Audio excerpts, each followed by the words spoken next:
December 2012માં Udhna Bhimnagar આવાસ ખાતે રહેતી એક નાબાલિગ દીકરી છે. એના માતાએ આ બાબતે ફરિયાદ જે તે સમયે આપેલી હતી અને એ ફરિયાદ જે છે એનો આરોપી જે છે સચિન મક્કન ધીવરે સંજયનગર ઝુંપડપટ્ટી લિંબાયત ખાતે રહેતો હતો. એ આ ફરિયાદીની નાબાલિગ દીકરી સાથે સંપર્કમાં આવ્યો અને ત્યારબાદ એને જ્યારે એની ઉંમર દીકરીની 17 વર્ષ અને 5 મહિના હતી ત્યારે એને ભગાડી ગયો હતો અને ત્યારબાદ એ ભાગતા ફરતા હતા.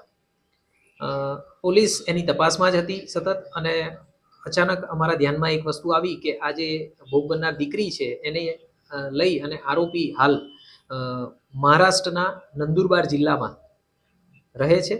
જેથી ટેકનિકલ રિસોર્સિસ અને હ્યુમન ઇન્ટેલિજન્સના આધારે માહિતી ચોકસાઈપૂર્વક મેળવવામાં આવી અને આ જે આરોપી અને ભોગ બનનાર છે એમને પોલીસ સ્ટેશન ખાતે લઈ આવવામાં આવ્યા છે. ધ્યાનમાં એ આવેલું છે કે જે તે સમયે જ્યારે આ આરોપી ભગાડી ગયો ત્યારે દીકરીની ઉંમર 17 વર્ષ 5 મહિના હતી, જેથી આમાં પોક્સોની કલમ 4 અને 6 એડ કરી અને આગળની તપાસ કરવામાં આવી રહેલ છે. સર 5 વર્ષ પહેલા ભગાઈ ગયો તો અમારા કઈ છોકરા છોકરી કઈ એમનો કઈ છે? હાલે અમારા ધ્યાનમાં પ્રાથમિક પૂછપરછ દરમિયાન એ વાત આવેલી છે કે આરોપીએ ભગાડી ગયા બાદ આ જે નાબાલિગ દીકરી હતી એની ઉંમર વર્ષ 18 પૂરું થઈ ત્યારબાદ એની સાથે લગ્ન કરી લીધેલા છે અને હાલ એ ત્યાં આગળ મજૂરી કરી અને એમનું ગુજરાન ચલાવતા હતા. સર નાબાલિગ છોકરી હતી, બીજું કઈ કલમમાં લાગશે ને? આરોપી શું કરે છે?